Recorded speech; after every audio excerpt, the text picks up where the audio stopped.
सीमाजवळ जेवढ्या 100 रुपयांच्या नोटा आहेत त्याच्या दुप्पट 50 रुपयांच्या व निमपट 200 रुपयांच्या नोटा असल्यास 1800 रुपये रकमेत एकूण किती नोटा असतील, अशा प्रकारचा प्रश्न विचारलेला आहे।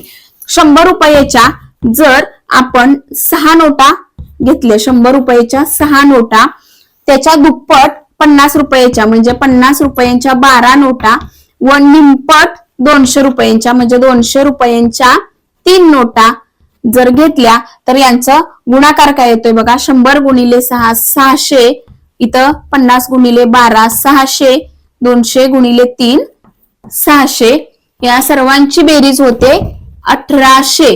पण या ठिकाणी नोटांची संख्या विचारली म्हणजे 6 आणि 12 18, 18 आणि 3 21, 21 ही नोटांची संख्या होते, पर्याय क्रमांक 3। व्हिडिओ कसा वाटला कमेंट करून नक्की सांगा, चॅनेलला पटकन सबस्क्राईब करा। थँक्यू।